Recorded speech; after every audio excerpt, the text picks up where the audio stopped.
할렐루야. 오늘도 하루를 예배로 시작하시는 모든 분들을 주님의 이름으로 축복합니다. 우리 이 시간 함께 찬양하며 예배 자리로 나아가시겠습니다.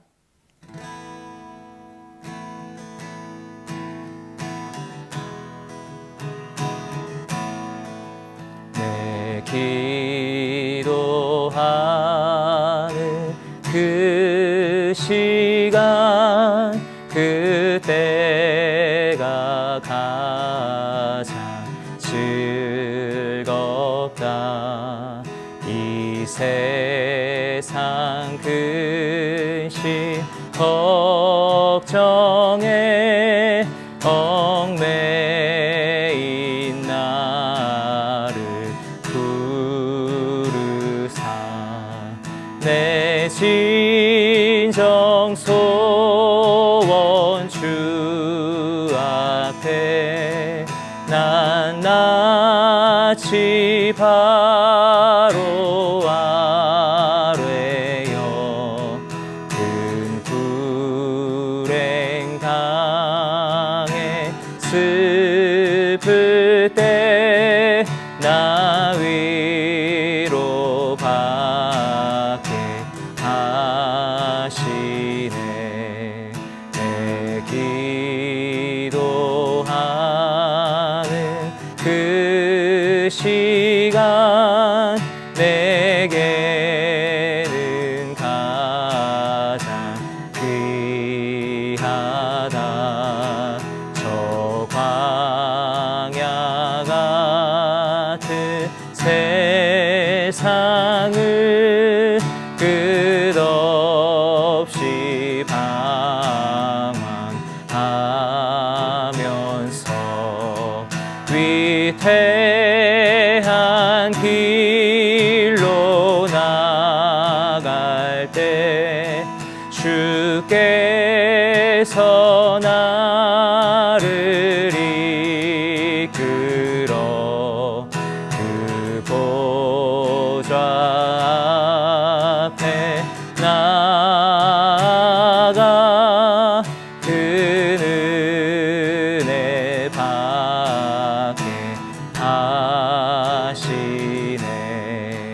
내 기도하는 그 시간 그때가 가장 즐겁다. 이때껏 지은 큰 죄로 내 마음 심히 아파도 참 마음으로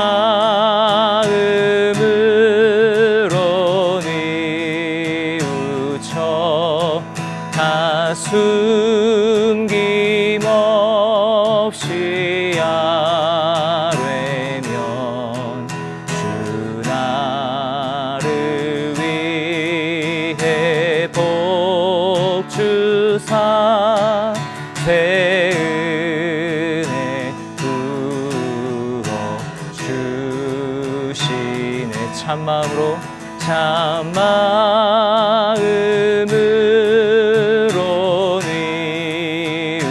뉘우쳐 다 숨김없이 아뢰면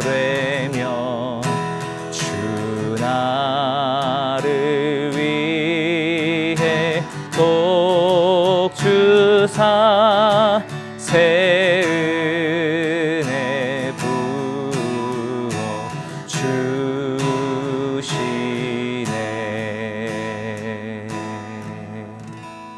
아멘. 그분이 나를 사람들의 웃음거리로 삼으셨으니 사람들이 내 얼굴에 침을 뱉습니다. 내 눈이 슬픔으로 침침해지고 내 몸의 모든 지체들은 그림자 같구나. 정직한 사람은 이 일에 놀라고 죄 없는 사람은 위선자들에게 격동할 것이다. 그러나 의인은 자기 길을 갈 것이요 깨끗한 손을 가진 사람들은 더욱 강해질 것이다. 그러나 너희 모두는 돌아오라. 내가 너희 가운데 지혜로운 사람을 찾지 못하겠노라. 내 인생이 지나갔고 내 계획과 내 마음의 생각마저도 부서졌도다. 그들이 밤을 낮으로 바꾸니 어둠으로 인해 빛이 짧거나 내가 바라는 것이 있다면 무덤으로 내 집을 삼는 것이요 어둠 속에 내 침대를 깔아놓는 것이로다. 내가 무덤에게 너는 내 아버지다 라고 말하고 벌레에게 내 어머니 내 자매다 라고 했도다. 그러니 내 소망은 어디 있느냐? 내 소망을 누가 보겠느냐? 내 소망이 나와 함께 무덤으로 내려가겠느냐? 나와 함께 흙 속에 묻혀버리겠느냐? 할렐루야, 11월 3일 수요일 아침입니다. 오늘도 하나님 말씀으로 하루를 시작하신 여러분에게 주님의 은혜와 사랑이 가득하시기를 축복합니다. 사랑하는 여러분, 2021년 우리 오늘의 교회 표어 무엇인지 기억하십니까? 소망의 복음을 굳게 잡으라입니다. 이 표어와 관련된 말씀은 히브리서 10장 23절부터 25절까지 말씀인데요. 제가 읽어드리겠습니다. 우리가 고백하는 소망의 믿음을 단단히 붙잡읍시다. 이는 약속하신 분이 신실하시기 때문입니다. 또한 우리는 사랑과 선한 일들을 격려하기 위해 서로 돌아봅시다. 어떤 사람들의 습관과 같이 우리들 스스로 모이는 일을 소홀히 하지 말고 오히려 서로 권면합시다. 또한 그날이 다가오는 것을 볼수록 더욱 그렇게 합시다. 아멘. 예배당에 우리가 오면 항상 볼 수 있는 말씀입니다. 그래서 어쩌면 그냥 지나치기도 하는 것 같습니다. 오늘은 이 말씀을 다시 한번 묵상해보고 마음에 새기는 시간을 가지면 어떨까 싶습니다. 코로나 시기를 지나는 이 시기에 우리에게 꼭 필요한 말씀일 뿐 아니라 이 세상을 살아가면서 우리를 붙잡아주는 말씀이기도 하기 때문에 그렇습니다. 2021년에 남은 2달 소망의 복음을 굳게 붙잡는 우리 모두 되기를 주님의 이름으로 축복합니다. 오늘 본문에는 극심한 고통과 아픔의 상황 가운데 소망을 잃어버린 것 같이 보여지는 한 사람, 그 욥의 고백이 나오고 있는데요. 오늘 본문 6절과 7절 말씀 함께 보도록 하겠습니다. 그분이 나를 사람들의 웃음거리로 삼으셨으니 사람들이 내 얼굴에 침을 뱉습니다. 내 눈이 슬픔으로 침침해지고 내 몸의 모든 지체들은 그림자 같구나. 욥은 하나님께서 자기를 웃음거리로 만드셨다고 말하고 있습니다. 사람들이 자신의 얼굴에 침을 뱉고 있다고 표현하고 있죠. 원래 동방의 의인으로 알려졌던 욥입니다. 많은 사람들의 존경과 부러움의 대상이었던 이 욥이 갑작스럽게 몰락했다는 이 사실은 많은 사람들에게 이야기거리가 되었을 것 같습니다. 욥을 잘 알고 욥과 친하게 지냈던 친구들조차 욥을 찾아와서 네가 이렇게 고난당하고 있는 이유는 네가 무엇인가를 잘못했기 때문에 그런 건 아니냐라고 말하고 있다면 여러분, 다른 사람들은 오죽하겠습니까? 그들은 이렇게 생각하지 않았을까요? 평소 그렇게 경건한 척 하더니 속으로는 정말 많은 죄를 저지르고 있었구나, 이렇게 한번 생각해 볼 수 있지 않았을까요? 겉과 속이 다른 사람이라고 비난하지 않았을까요? 기대가 컸기에 실망이 더 크지 않았을까요? 왜냐하면 그들은 모두 이 고난이라는 것은 죄에 따른 하나님의 심판의 결과이다, 이렇게 생각했기 때문에 그런 거죠. 그러니 사람들의 이 비웃음과 비난이 욥의 고통에 지금 더해지고 있는 것입니다. 욥은 이 슬픔을 통해서 눈이 침침해지고 모든 지체들이 그림자처럼 됐다고 이렇게 얘기하고 있습니다. 계속해서 더해지는 이 어려움의 상황 속에서 그 마음에는 슬픔과 아픔이 가득합니다. 그 눈에 눈물이 그치지 않는 거죠.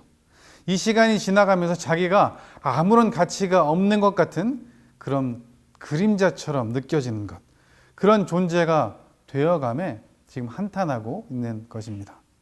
하지만 이 욥은 여전히 하나님 앞에서 자신이 의롭다라는 그 마음을 붙잡고 있는데요. 오늘 보면 8절 함께 보도록 하겠습니다. 정직한 사람은 이 일에 놀라고 죄 없는 사람은 위선자들에게 격동할 것이다.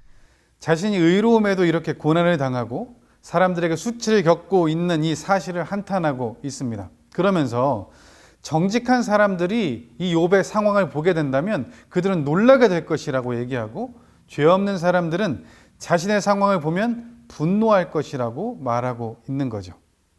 친구들에게 비록 지금은 비난받고 있지만 자신은 정직하고 죄가 없는 사람임을 확신하고 다시 한번 강조하고 있는 것입니다.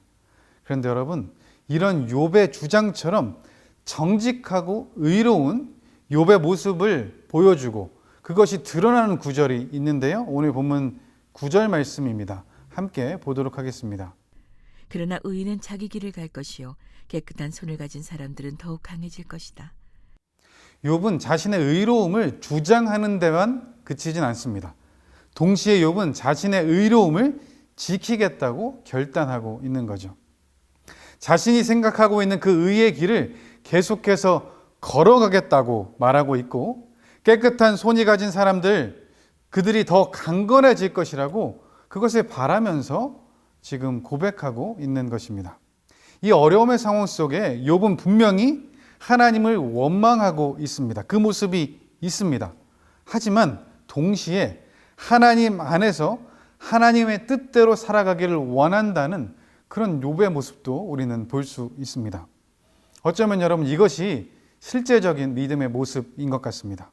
욥이 만약에 이런 어려움의 상황 속에서도 하나님을 찬양하기만 하고 하나님을 전혀 원망하지 않았다면 우리와는 너무나 먼 다른 나라 사람처럼 느껴졌을 것입니다. 그런데 욥 또한 이해되지 않는 이 상황 속에서 번민하고 있는 모습을 우리가 보고 있습니다. 동시에 그럼에도 불구하고 하나님 안에 거하고 싶다라는 마음을 가지고 있는 이 욥, 하나님의 뜻대로 살기로 결단하고 노력하라는 그 모습, 이 모습 또한 보게 되는 거죠. 마치 마음으로는 하나님의 법을, 육신으로는 죄의 법을 따라간다고 번민하면서 이야기했던 바울의 모습과도 같습니다.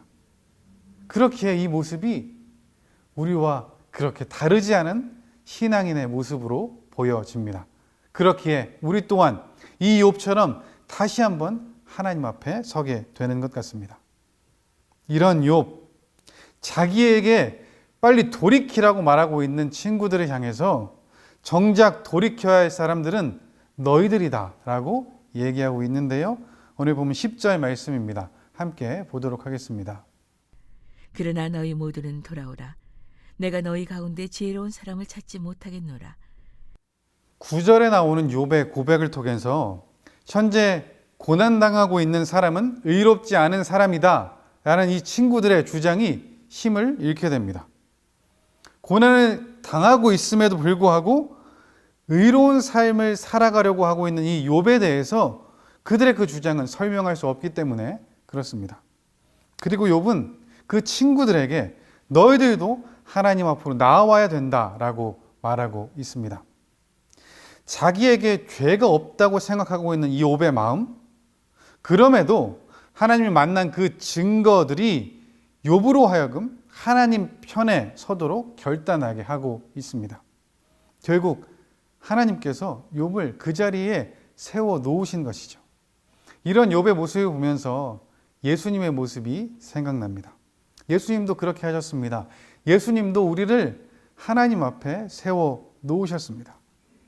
예수님은 아무 죄가 없으셨지만 죽음의 길로 가셨습니다. 우리를 위해서 예수님께서 사람들의 웃음거리가 되셨고 사람들의 침뱉음을 당하셨습니다. 하나님의 어린 양이 되어서 십자가의 길을 묵묵히 걸어가셨습니다. 하나님이신 예수님도 그렇게 하셨습니다. 그래서 우리는 히브리서 4장 15절, 16절 말씀을 기억해야 합니다. 이는 우리에게 계신 대제사장은 우리의 연약함을 동정하지 못하시는 분이 아니며 또한 모든 면에서 우리와 동일하게 시험을 당하셨으나 죄가 없으신 분이기 때문입니다. 그러므로 자비하심을 얻고 필요할 때 도우시는 은혜를 얻기 위해 은혜의 보좌 앞으로 담대히 나아갑시다. 아멘. 여러분, 예수님께서 계셨기 때문에 우리가 하나님 앞에 나아갈 수 있게 된 것입니다. 우리가 지금 그 자리에 서 있는 것입니다. 그런데 세상의 어려움이 자꾸만 우리를 그 자리에서 끌어내리려고 합니다. 빛 가운데 있는 우리를 어둠 가운데로 인도하고 생명 안에 있는 우리에게 죽음으로 위협합니다. 오늘 본문에 욥도 그러하죠. 오늘 본문 12절부터 14절 말씀 함께 보도록 하겠습니다. 그들이 밤을 낮으로 바꾸니 어둠으로 인해 빛이 짧구나. 내가 바라는 것이 있다면 무덤으로 내 집을 삼는 것이요 어둠 속에 내 침대를 깔아놓는 것이로다. 내가 무덤에게 너는 내 아버지다라고 말하고 벌레에게 내 어머니 내 자매다라고 했도다. 이런 상황이 닥치면 우리의 마음이 무너집니다. 이런저런 생각들이 꼬리에 꼬리를 묻니다. 세상이 자꾸만 우리를 무너뜨리려고 합니다. 하나님 앞에 서 있는 우리를 넘어뜨리려고 하는 겁니다.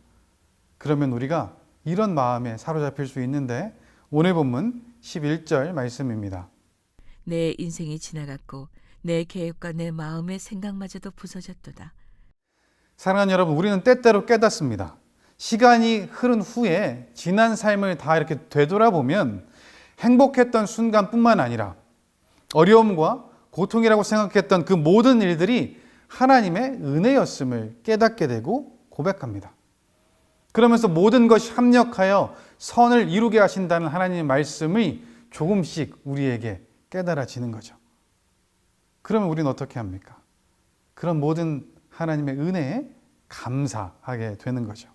그런데 내 삶의 어려움의 상황이 닥쳐오면 그 감사가 바로 사라져버릴 때가 있습니다. 그때 우리는 하나님의 말씀을 기억해야 됩니다. 그 말씀을 붙잡아야 합니다.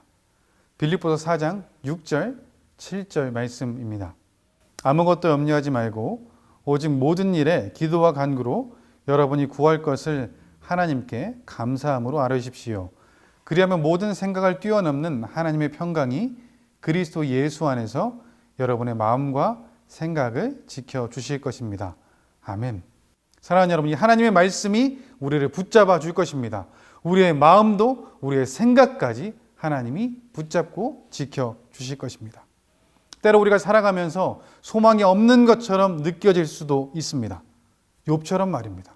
우리 본문의 욥이 그렇게 표현하고 있죠. 15절, 16절 말씀입니다.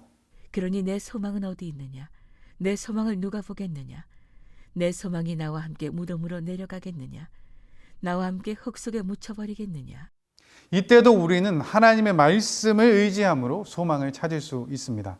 한 신학자가 얘기했던 것처럼 그리스도인들의 소망은 일반 세상 사람들이 말하는 희망과 다릅니다.